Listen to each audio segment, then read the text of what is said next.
નમસ્કાર વિદ્યાર્થી મિત્રો ધોરણ 10 વિષય ગુજરાતી પુનરાવર્તનમાં આપણે ત્રીજો ભાગ જોઈ રહ્યા છે। પહેલો ભાગ પુનરાવર્તન ચાલતો હતો, એમાં વિદ્યાર્થી મિત્રો આપણે વિભાગ અ ગદ્ય વિભાગ ને વિભાગ બ પદ્ય વિભાગ, એની અંદર જોડકા, એક વાક્યમાં જવાબ ને બે ત્રણ વાક્યમાં જવાબ, એટલે સુધીનું આપણે સરસ રીતે તૈયાર કર્યું। વિદ્યાર્થી મિત્રો વર્કશીટની અંદર જે પ્રશ્નો છે, ફક્ત પ્રશ્નો મેં આપેલા છે તમને, અને એ પ્રશ્નોને લખવાની કોઈ જરૂર નથી। ઓલરેડી આપણી નોટમાં એના જવાબ લખેલા જ છે, ફક્ત ને ફક્ત એ પ્રશ્નો આપણે વાંચીને જ તૈયાર કરવાના છે। ઉપર મેં હેડિંગ પણ મારેલું છે, એટલે તમે બરાબર જોઈ લીધું હશે। વિદ્યાર્થી મિત્રો ગદ્ય અને પદ્ય આપણે સાથે લઈ રહ્યા છીએ। ગદ્ય અને પદ્યની અંદર ડ વિભાગ જે છે, એ ડ વિભાગ છે એની અંદર છે સવિસ્તર જવાબ। પહેલો અને બીજો, પહેલો કમ્પલસરી હશે અને બીજો અથવા બીજો એટલે બીજો જે પ્રશ્ન છે એની અંદર બે હશે, એટલે અથવા તમારે કોઈ પણ એક લખવાનું છે। સીધા 16 ગુણ છે આના। જોઈએ વિદ્યાર્થી મિત્રો, તો ચોપડી તમારા હાથમાં તમે ખોલેલી જશે। આજના જે પદ્ય ગદ્યના સવિસ્તર જવાબ છે, પ્રશ્નો છે, જવાબ તમારી પાસે છે, પ્રશ્નો છે એ તમને મળી જશે વર્કશીટની અંદર। વિદ્યાર્થી મિત્રો સૌથી પહેલા આપણે સ્ટાર્ટ કરીએ તો વૈષ્ણવજન, એનો એક જ પ્રશ્ન તમે જોયું છે કે 1 થી 12 પાઠમાં એક જ પ્રશ્ન હોય છે, બરાબર। રેશમો ઘોડો એની અંદર 3 છે, એ રીતે રાતો ચોપડો ફાડી નાખવા પાછળ એ પણ એમાં પણ છે। વિદ્યાર્થી મિત્રો પરીક્ષામાં જે બોર્ડ વાળા હોય છે એ બેઠે બેઠું કદાચ ચોપડીનું ના પૂછે પ્રશ્ન, કે આપણી ચોપડીનો પ્રશ્ન છે કે નરસિંહ મહેતા વૈષ્ણવજનને કયા કયા લક્ષણો જણાવે છે તમારા શબ્દોમાં વર્ણવો। સપોઝ આનું આ બેઠું ના પૂછે, ટ્વિસ્ટ કરીને પૂછે કે નરસિંહ મહેતાએ જણાવેલા વૈષ્ણવજનના લક્ષણ, અથવા તો વૈષ્ણવજન કાર્ય છે એનો સાર લખો। વિદ્યાર્થી મિત્રો આ રીતે ટ્વિસ્ટ કરીને પ્રશ્ન લખે, જવાબ દરેકે દરેકમાં એક શબ્દ જ આવશે। વૈષ્ણવજન કાર્યનો સાર એટલે આનું જ આવશે, લક્ષણો લખવાના આવશે, એટલે સહેજ પણ ગભરાયા વગર, કન્ફ્યુઝ થયા વગર આપણે જવાબ લખીશું। કેવી રીતે આપણે લખીશું એ હું તમને સમજાવી દઉં। 10મા ધોરણમાં છો, મારી સાથે ઓલરેડી તમે લોકો ટેવાયેલા છો વિદ્યાર્થી મિત્રો। આપણે જોઈએ પ્રશ્ન પૂછેલો છે, ક્યાંય પ્રશ્ન નહીં લખે વિદ્યાર્થી મિત્રો, ડાયરેક્ટ જવાબ A નંબર મારીશું, કેમ કે અહીંયા આગળ 1 છે અને અહીંયા 2 અથવા 2 છે, તો કદાચ તમે આ આગળનો લઈને પાછળનો આપો છે, તો આપણે અહીંયા શું કરીશું, અથવા લખીશું, અથવા અને પછી આપણે 2 લખીશું। ખ્યાલ આવી ગયો? ચલો વિદ્યાર્થી મિત્રો કેવી રીતે લખીશું, પ્રશ્ન લઈએ। સૌથી પહેલા કૃતિ, કર્તા, સાહિત્ય પ્રકાર અને સંદર્ભ સાહિત્ય, આ રીતે આપણે લખીશું સરસ રીતે। વૈષ્ણવજનના લક્ષણો ખૂબ જ સરસ છે। એક એવું છે કે વૈષ્ણવજનના લક્ષણો અને સિલવંત સાધુના લક્ષણો સરખા જ છે, ફક્ત એનો એક જે પોઈન્ટ છે એ અલગ છે। વૈષ્ણવજનમાં એવું છે કે પર સ્ત્રીને માતા કહે, જ્યારે સિલવંત સાધુ છે એની અંદર એવું છે કે આંખે પર દિવ્યાનંદ માતા છે। આ 2 પોઈન્ટ સિવાય બીજા બધા પોઈન્ટ સરખા આવે છે, એકબીજાને મળતા આવે છે। એટલે જ્યારે આપણે વાંચીશું પહેલો ને ત્રીજો એક આવે ત્યારે ખાસ તમે લોકો ધ્યાન રાખજો કે કયો પોઈન્ટ અલગ છે, સરખા છે એ પોઈન્ટને તમે અલગ તારી લેશો એટલે મોડે કરવાનું સરખું થઈ જશે એક જ, પણ જે 1 કે 2 પોઈન્ટ અલગ છે એ પોઈન્ટ આપણે કમ્પ્લીટ તૈયાર કરી દઈશું કે પર સ્ત્રી જેને માત્ર એ નરસિંહ મહેતામાં જ આવે, વૈષ્ણવજનમાં જ આવે, અને ધ્યાન અવસ્થામાં રહેશે, તુર્યાવસ્થામાં રહેશે એ સિલવંત સાધુમાં જ આવે। આ 2 કમ્પ્લીટ કરી લઈશું વિદ્યાર્થી મિત્રો। દરેકે દરેક પ્રશ્નની અહીંયા વાત થાય છે, કૃતિ, કર્તા, સાહિત્ય પ્રકાર, સંદર્ભ સાહિત્ય કમ્પ્લીટ લખ્યા પછી ઘણી વખત અહીંયા એવું પણ હશે કે કોઈ કવિ છે એનું ઉપનામ આપેલું હશે, સપોઝ સુશીજી તખતસિંહજી ગોહિલ એનું કર્તા છે, પણ તમે અહીંયા આગળ ઉપનામ તો કલાપી પણ લખી શકો, અથવા વિદ્યાર્થી મિત્રો તમને કદાચ કવિનું નામ નથી આવડતું પણ કલાપી એટલું આવે છે આપણે છે, તો કર્તામાં કલાપી પણ લખીશું। ખ્યાલ આવી ગયો વિદ્યાર્થી મિત્રો? આટલું લખ્યા પછી સરસ મજાની પ્રસ્તાવના લખીશું। હું એક પ્રશ્ન તમને સમજાવી દઉં એટલે આગળ કેવી રીતે આપણે લખવાનું છે એ તમને ખ્યાલ આવી જશે। વૈષ્ણવજન છે આપણી કૃતિ, એના કરતા છે નરસિંહ મહેતા. એનો સાહિત્ય પ્રકાર છે પદ અને સંદર્ભ સાહિત્ય છે નરસિંહના શ્રેષ્ઠ પદો. વિદ્યાર્થી મિત્રો, આની આગળ તમારે અહીંયા પ્રસ્તાવને લખી છે, તો આપણે કઈ રીતે પ્રસ્તાવને લખીશું? અહીંયા એક વખત લખી દો. વિદ્યાર્થી મિત્રો, ક્યાંય આની અંદર ગોખવાનું નથી. જો તમે ગોખશો અને એક રીતે ભૂલી ગયા તો તમે આગળનું કંઈ લખી શકશો નહીં. એટલે ગોખવાનું નહીં, સમજીને આપણે લખીશું. પદ છે અને અહીંયા આગળ છે નરસિંહના શ્રેષ્ઠ પદોમાં. હવે હું તમને સમજાવી દઉં. શ્રેષ્ઠ પદોમાં વિદ્યાર્થી મિત્રો અવગણ છે. ચલો, આના અનુસંધાનમાં જ દરેક છે અને ઓલરેડી આ બે વિદ્યાર્થી મિત્રો આ ત્રણ આપણે અહીંયા જોડકા જોડકની અંદર તૈયાર કરેલું છે, મોડે કરેલું છે. એટલે આ ત્રણ તમારી પાસે તૈયાર રહેશે. વિદ્યાર્થી મિત્રો, first impression is last impression. બોર્ડની પરીક્ષાની અંદર આ જો કમ્પ્લીટ હશે, પ્રસ્તાવના અને અનુસંધાનમાં કમ્પ્લીટ હશે, તો આગળ વાંચવાની બહુ તસ્તી લેશે નહીં. ઉપર છેલ્લું અમુક જોઈ લેશે અને તમને 4 માંથી 4 માર્ક્સ છે, એટલે 3.5 માર્ક્સ મળી જશે. વિદ્યાર્થી મિત્રો, આની પ્રસ્તાવના આપણે લખીએ. હું સમજાવું તમને. સૌથી પહેલા લખીશું કે આપણે અમુક તો ખબર કે નરસિંહ મહેતા છે આદિકવિ છે. ઓકે, એ તો આપણને ખ્યાલ હોય કે આદિકવિ છે. તો આપણે જોઈએ કે નરસિંહ મહેતા નો જન્મ, અહીંયા જન્મ પણ લખી શકશો 15મી સદી. નરસિંહ મહેતાનો જન્મ 15મી સદીની આસપાસ થયો હતો. એમના જન્મ સમય વિશે કોઈ ચોક્કસ માહિતી મળતી નથી, પણ લોકવાયકા આવી છે કે 15મી સદીમાં એમનો જન્મ થયો હતો. આ જે ભજન છે, પદ છે, એ વૈષ્ણવ છે, એ નરસિંહ મહેતાએ લખેલું છે ને નરસિંહના શ્રેષ્ઠ પદોમાંથી આ ભજન લેવામાં આવેલું છે. આ ભજન વૈષ્ણવ છે. એ ભજન આપણા રાષ્ટ્રપિતા મહાત્મા ગાંધીજીને અત્યંત પ્રિય છે અને પ્રિય હતું. વૈષ્ણવજન એટલે ભગવાનનો માણસ. વૈષ્ણવજન એટલે ભગવાનનો માણસ. આ પદની અંદર નરસિંહ મહેતાએ સાચા વૈષ્ણવજનના લક્ષણો દર્શાવેલા છે. વિદ્યાર્થી મિત્રો, આ રીતે પ્રસ્તાવના લખ્યા પછી આપણે આપણો પેલો રિયલ પ્રશ્ન જે જવાબ છે આપણો લક્ષણો વાળો સ્ટેપ બાય સ્ટેપ ઉપર નીચે થાય તો ચાલશે. વિદ્યાર્થી મિત્રો, વાંધો નહીં, એમાં કંઈ હોતું નથી. લક્ષણ આખું પાછું ઉપર નીચે, પણ બધા લક્ષણોનો અંદર સમાવેશ થઈ જવો પડશે. અને વિદ્યાર્થી મિત્રો, આખો પ્રશ્ન જવાબ લખ્યા પછી અને લક્ષણ લખ્યા પછી આપણે નીચે લખીશું પંક્તિ. સરસ. બ્લેક પેનથી, કાં તો બોર્ડની અંદર બ્લેક પેન નહીં ચાલતી તો આપણે બ્લુ પેન્સિલથી લખીશું. બ્લુ પેન પર પેન્સિલથી લખીશું, અથવા તમે બ્લુ પેનથી લખશો તો પણ વાંધો નહીં. બ્લુ પેનથી લખ્યા પછી આપણે સરસ બોક્સ પાડી દઈશું, અથવા તો સાઈડમાં આ રીતે પંક્તિ લખ્યા પછી આ રીતે આપણે આમ બે લીટા પાડીશું. સરસ. એટલે હાઇલાઇટ જેવું દેખાય. કોઈ કલરિંગ પેનથી હાઇલાઇટ નહીં કરવાનું, આ રીતે પેન્સિલથી જ કરી દઈશું. એટલે વાંચનાર છે એટલે તમારી પંક્તિ ઝડપથી દેખાય. સૌથી અગત્યનું કે અક્ષર સુંદર સુવાચ્ય, લીટીની નીચે લટકતા અક્ષર. ઊંધું ગાલીને નહીં લખે, કેમ કે ગુજરાતી વિષય છે એટલે તમારા અક્ષરના માર્ક્સ હશે જ વિદ્યાર્થી મિત્રો. ને અક્ષર જો સરસ હશે તો જે પેપર ચેક કરના છે, પેપર ચેક એને અક્ષર આપણા સરસ હશે તો માર્ક્સ ક્યાંય કાપવાનો મોકો મળશે નહીં. અને આપણે એને એ મોકો આપવા માંગતા નથી. એટલે વિદ્યાર્થી મિત્રો, સરસ પંક્તિ લખીશું ને પંક્તિ લખ્યા બાદ આપણે નીચે ઉપસંહાર લખીશું કે વૈષ્ણવજનના આટલા સરસ લક્ષણ નરસિંહ મહેતાએ બતાવેલા છે. વિદ્યાર્થી મિત્રો, આ પહેલું જે કાર્ય છે એનો પહેલો પ્રશ્ન છે કે નરસિંહ મહેતાના લક્ષણ. એ સિવાય વિદ્યાર્થી મિત્રો બીજો પાઠ છે, એમાં 3 પ્રશ્નો છે કે રેસનો ઘોડો, એક તો શીર્ષક, રેસનો ઘોડો શીર્ષક યથાર્થ છે એ છે.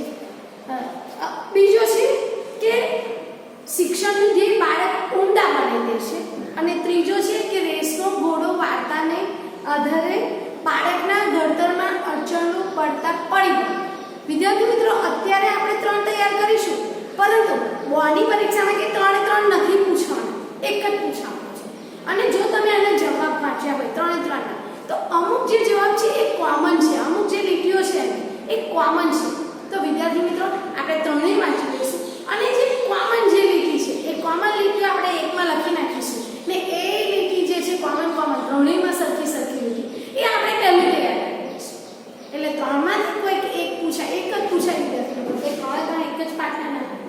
એટલે એ ત્રણમાંથી કોઈ પણ પૂછાશે પ્રશ્ન ત્યારે જે ત્રણેયમાં સરખી લીટીઓ છે એ પહેલા લખી નાખીશું આપણે, અને ત્યારબાદ વિદ્યાર્થી મિત્રો અલગ અલગ જે પોઈન્ટ હશે, ચારેક પોઈન્ટ જ છે વિદ્યાર્થી મિત્રો, મેં ગણ્યા છે કે ચારેક પોઈન્ટ જ ત્રણેયમાં અલગ અલગ આવે છે, એ આપણે લખીશું.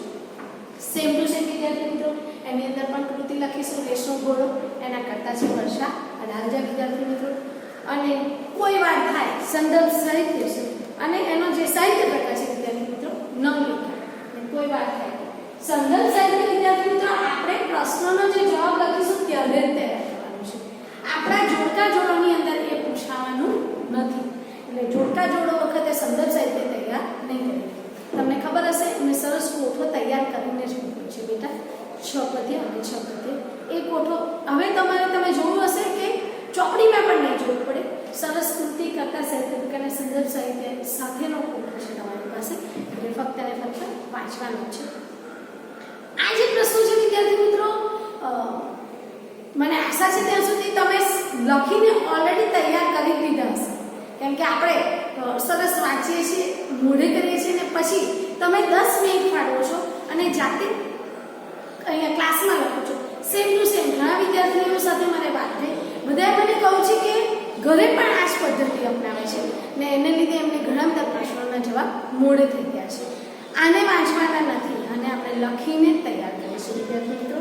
તો રેશનો ઘોડો છે એના 3 પ્રશ્નો છે, 3 પ્રશ્નો આ રીતે કૃતિ કરતા સાહિત્ય પ્રકાર સંદર્ભ સાહિત્ય લખ્યા પછી સરસ પ્રસ્તાવના, સરસ એનો જવાબ, ત્યારબાદ સરસ મજાની પંક્તિ અવતરણચિહ્ન કરી અથવા તો સરસ રીતે પેન્સિલથી આપણે લખીશું અથવા બોક્સ પેનથી લખીએ, બ્લુ પેનથી તો બોક્સમાં લખીશું અને પછી ઉપસંહાર લખીશું. ત્રીજો પ્રશ્ન આપણે તૈયાર કર્યો સિલવંત સાધુના લક્ષણો. વિદ્યાર્થી મિત્રો સેમ ટુ સેમ વૈષ્ણવજનના લક્ષણો એ જ સિલવંત સાધુના અહીંયા ખાલી બદલાઈ જશે કે સિલવંત સાધુ ગંગા સતી ભજન ને બરાબર સિલવંત સાધુની શ્રેષ્ઠ પદો છે એમાંથી એક આપેલું છે. સિલવંત સાધુના શ્રેષ્ઠ ભજનો છે ગંગા સતી એમાંથી એક આપેલું છે. વિદ્યાર્થી મિત્રો સિલવંત સાધુ એટલે ચારિત્રવાળી સાધુ. આની અંદર આપણે પહેલામાં વૈષ્ણવજન ભગવાનનો માણસ એના લક્ષણો કેવા હોવા જોઈએ અને અમે ચારિત્રવાન સાધુ કેવો હોવો જોઈએ એના લક્ષણો છે. મોસ્ટ ઓફ સરખું જ છે વિદ્યાર્થી મિત્રો, પરંતુ મેં તેમ કહ્યું કે તેમ તમને 8 પર દિવ્યાનંદમાં રહેશે. ઓકે વિદ્યાર્થી મિત્રો આગળ જે છે ચોથું આપણે જોઈએ તો ભૂલી ગયા પછી. વિદ્યાર્થી મિત્રો ભૂલી ગયા પછી છે એના લેખક છે રઘુવીર ચૌધરી ને ભૂલી ગયા પછીમાં અગત્યનો એક જ પ્રશ્ન મનીષાનું પાત્રાલેખન કરો. વિદ્યાર્થી મિત્રો એક વસ્તુ હું તમને કહેવા માંગીશ કે જો તમે સવિસ્તર મોટો પ્રશ્ન સરસ રીતે તૈયાર કરશો તો આ જે છે ને એ તમારે સેટ પર રાખવું, કેમ કે આ મોટા પ્રશ્નોની અંદર જ આ નાના પ્રશ્નો સમાવેશ થયેલા છે. અથવા જો તમે આ એક વાક્યવાળા અને 2-3 વાક્યવાળા સરસ રીતે તૈયાર કરેલા છે તો સવિસ્તર જવાબ પણ તમે સરસ રીતે લખી શકશો. ભૂલી ગયા પછી એની અંદર મોસ્ટ ટાઈમ પ્રશ્ન મનીષાનું પાત્રચિત્ર કરો. એક વસ્તુ વિદ્યાર્થી મિત્રો તમે જોયું હશે કે તમે પહેલા એક ટેસ્ટ 80 માર્ક્સનો આપી દીધો ને એની અંદર કુલ 5 હતા, એટલે એ મને લાગે છે ત્યાં સુધી હવે તો તમારે લખીને પણ તૈયાર કરવાની જરૂર નહીં પડે, ખાલી જોઈ જ લેવાનું હશે કેમ કે ઓલરેડી તમે તૈયાર કરેલા છે. 5મું દીકરી છે વિદ્યાર્થી મિત્રો અને એની અંદર એક અગત્યનો છે કે દીકરીનો ઉછેર કેવી રીતે કરવો જોઈએ અથવા તો અનિલ ચાવડા રચિત જે ગઝલ છે દીકરી એનો મધ્યવર્તી વિચાર સ્પષ્ટ કરો. વિદ્યાર્થી મિત્રો મધ્યવર્તી વિચાર સ્પષ્ટ કરો એવું આવે તો પણ 8 લખીશું જવાબ, આપણે સહેજ પણ ગભરાઈશું નહીં. બોર્ડની પરીક્ષામાં બેઠે ચોપડીનો પ્રશ્ન નહીં હોતો પણ એનો એ જ જવાબ હોય છે, પણ એ જે પ્રશ્ન છે એને ટ્વિસ્ટ કરીને પૂછે છે.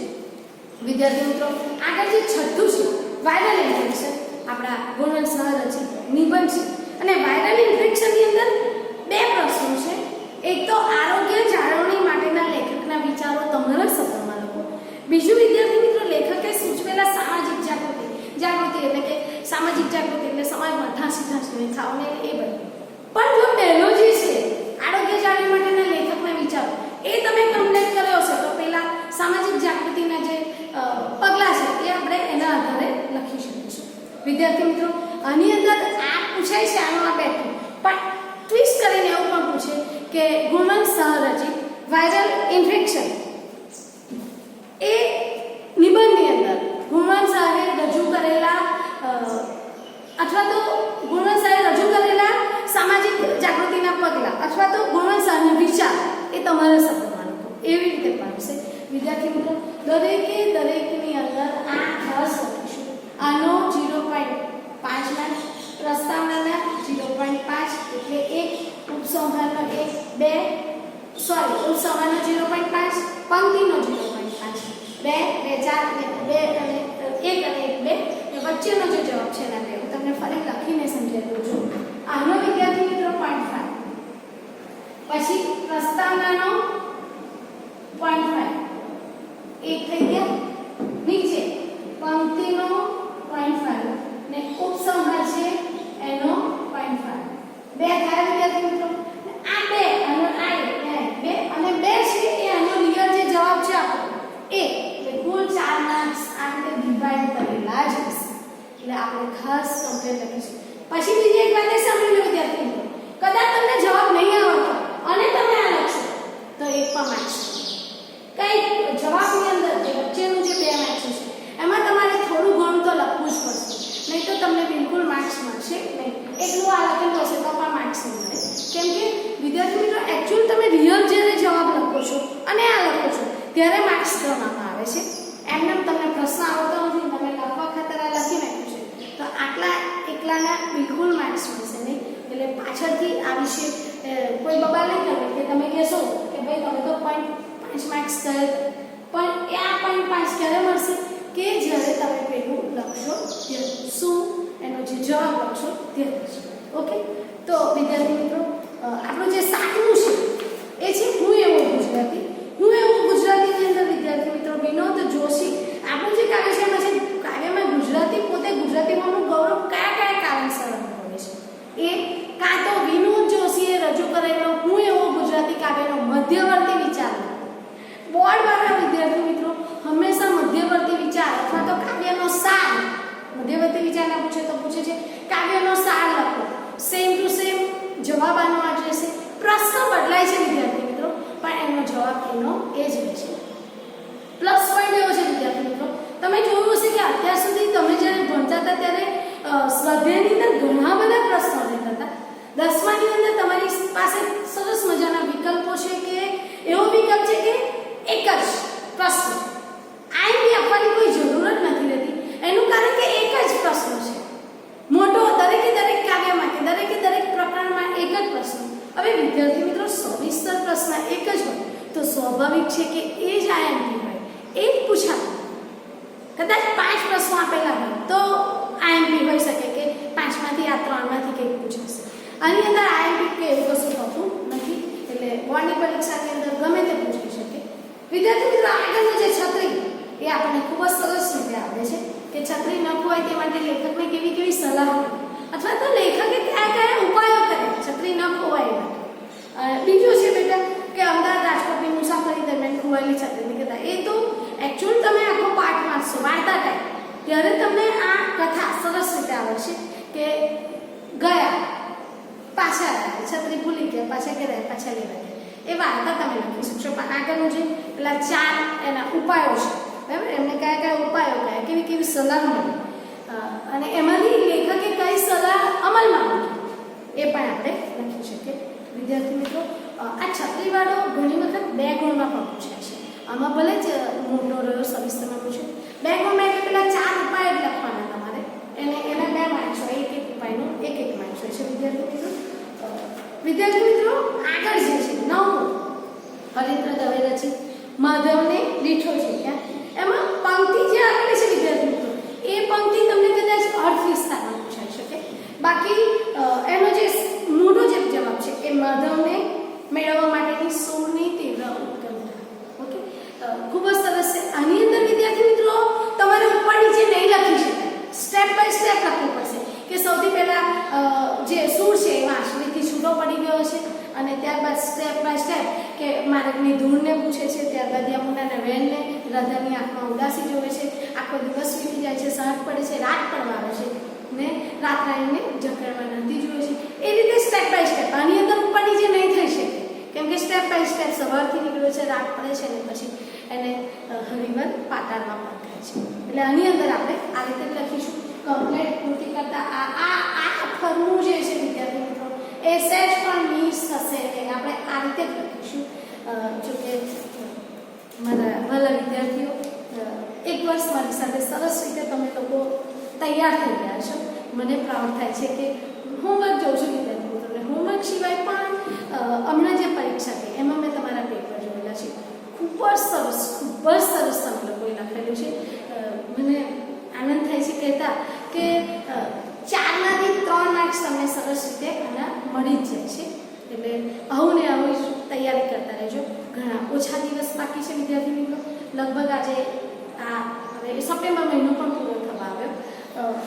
ઓક્ટોબર, નવેમ્બર, ડિસેમ્બર, જાન્યુઆરી, ફેબ્રુઆરી, માર્ચ 5 મહિના અને 6 માર્ચ કદાચ વિદ્યાર્થી મિત્રો બોર્ડ હશે એ પરીક્ષા તો લેવાનું છે, પણ કદાચ અભ્યાસક્રમ તમારો ઓછો કરી દે. ચલાવવાની છે આખી ચોપડી. જ્યારે પરીક્ષા હશે એના આગળ કહેવામાં આવશે કે 30% અભ્યાસક્રમ આટલો કોર્સ કદાચ એવું કરે, કેમ કે તમે લોકો સ્કૂલમાં આવેલા નથી એટલે. એ સિવાય વિદ્યાર્થી મિત્રો કદાચ પરીક્ષા પાછળ થાય.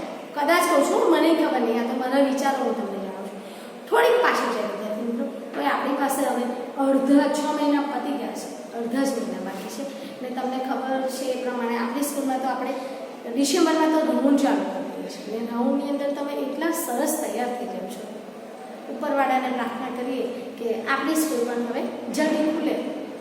આપણે સરસ ધ્યાન રાખીશું, માસ્ક પહેરીશું, સેનિટાઈઝ થઈશું અને દૂર રહીશું. કોઈનો નાસ્તાનો ડબ્બો પણ નહીં ખાઈ ગયો અને સરસ રીતે સાચવીશું તો ક્લાસમાં ભણી શકીએ. વિદ્યાર્થી મિત્રોને જે લખવાની, જે પેપર લખવાની પ્રેક્ટિસ છે એ 3 કલાક માટે એ તમે સરસ રીતે લખી શકો. કેમ કે ઘણી વખત અમને જોઈએ છે કે ઘણા બાળકોને ટાઈમ ખૂટે એવું કહે છે.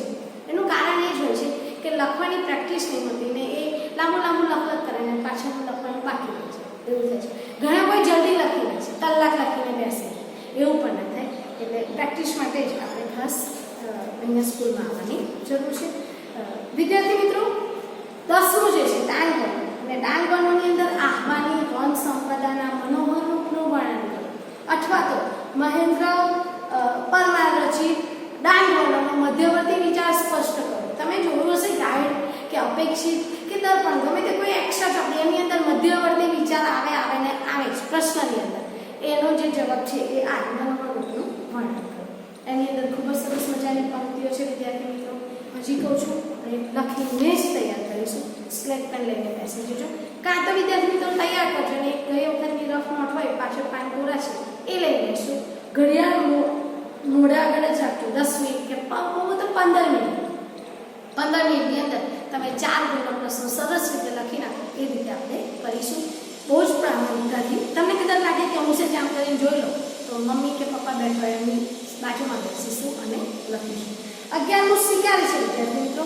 હું તમને ફરી કહું છું, ચોપડી જે છે એની અંદર શિકારી કાવ્યનો પ્રકાર ઉર્મી કાવ્ય છે અને ગાઈડ છે એની અંદર સોનેટ છે. આ સોનેટમાં છે વિદ્યાર્થી મિત્રો 14 પંક્તિનું, એટલે સોનેટ જ હોય વિદ્યાર્થી મિત્રો. એટલે એક ગુણના પ્રશ્નની અંદર કદાચ પૂછાય કે શિકારી કાવ્યનો સાહિત્ય પ્રકાર, તો આપણે ઉર્મી કાવ્ય લખીને કોર્સમાં સોનેટ પણ લખીશું. એટલે જે બોર્ડવાળાએ જે જવાબ કર્યો હોય એ સાચો જ પડે વિદ્યાર્થી મિત્રો. શિકારીનો મોટો પ્રશ્ન સરસ છે કે કવિ શિકારીને કઈ શીખવણ આપે છે, અથવા તો કવિ કલાપીએ યુવાનને કયો સંદેશો આપ્યો છે. આપ્યો ને કે મારી સાહેબ, તો કવિ કલાપી યુવાનને શું સંદેશો આપે છે એ પણ લખી શકાશે વિદ્યાર્થી મિત્રો. ને છેલ્લો આપણો 12મો પાઠ છે એ ગદ્યનો, એ સરસ છે કે ચોપડાની ઇન્દ્રજાની જા છે વિદ્યાર્થી મિત્રો. ચંદ્રકાંત પંડ્યા રચિત. આની અંદર પાછળ 2 છે. જીવલાનું પાત્ર લખીને તમારા વિદ્યાર્થી મિત્રો. ને બીજો છે કે રાતો ચોપડો ફાડી નાખવા પાછળનું લેખકનું મનોમન. તમે બંનેના જો જવાબ વાંચ્યો વિદ્યાર્થી મિત્રો તો સેમ ટુ સેમ જ છે. એટલે કોઈ પણ એક આપણે જો કમ્પેર કરીશું તો બેમાંથી ગમે તે પૂછાશે, આપણે એનો જવાબ સરસ રીતે લખી શકીશું. વિદ્યાર્થી મિત્રો ફરી કહું છું, પહેલો કમ્પલસરી વિચાર આપવામાં કીધું. આ પરીક્ષાની અંદર કે બોર્ડની પરીક્ષાની અંદર આ બેમાંથી ભલે બંને આવડતા હોય આપણે લખીશું એક જ જે આપણને કમ્પ્લીટ આવડે છે એ જ, એ સિવાય બીજો નહીં લખે. એનું કારણ છે કે તમે 3 લખશો ને તપાસવા હશે કંટાળે વિદ્યાર્થી મિત્રો કે બોર્ડની પરીક્ષામાં એની પાસે રોજના 200-250 પેપર ચેક કરવાના અને પછી તમે એવું વિચારો કે આ બંનેમાં તો સરખા જ માર્ક્સ 0.5 અડધો પાછો લખો એને બદલે તમે એક જ લખો બેમાંથી પણ એટલું પરફેક્ટ લખો કે ક્યાંય તમારો એ માર્ક્સ જે ચેકર છે એ ક્યાંય તમારો માર્ક્સ કાપી શકે નહીં. વિદ્યાર્થી મિત્રો ગદ્ય અને પદ્ય વિભાગ 1 અને વિભાગ 2 એનું આખું કુલ 1 થી 12 આપણા જે પ્રકરણ છે એનું આખું રિવિઝન છે વિદ્યાર્થી મિત્રો આપણે આ બીજા વિડીયોની અંદર કરીશું. વિદ્યાર્થી મિત્રો ત્રીજો વિડીયો છે એની અંદર આપણે વ્યાકરણ લઈશું અને ચોથો વિડીયો છે એની અંદર આપણે લેખન લઈશું. લેખનની અંદર મેં કહ્યું એ પ્રમાણે તમે નોટ તૈયાર કરેલી જશે. બે નિબંધ જે છે પ્રાર્થના ખોરાક અને સ્વચ્છતા ત્યાં પ્રભુતા એ બે નિબંધ આપણે લખેલા હશે અથવા લખી નાખ્યા હશે કેમ કે 20 ગુણ તમારા ઓરલ આપવા છે એટલે તમારી નોટ પણ એમાં આવી જશે. વિદ્યાર્થી મિત્રો આપણી જે સ્વાધ્યાયની નોટ છે એની અંદર ઓલરેડી તમે કમ્પ્લીટ આ બધા જવાબો લખેલા છે. ઓકે એટલે એમાં જોઈ અને તૈયાર કરીશું. આ જેવી રીતે મેં તમને પહેલા પ્રશ્નો એ રીતે વર્કશીટની અંદર હું તમને આ લાંબા પ્રશ્નો કેટલા છે એ પણ હું તમને આપી દઉં છું.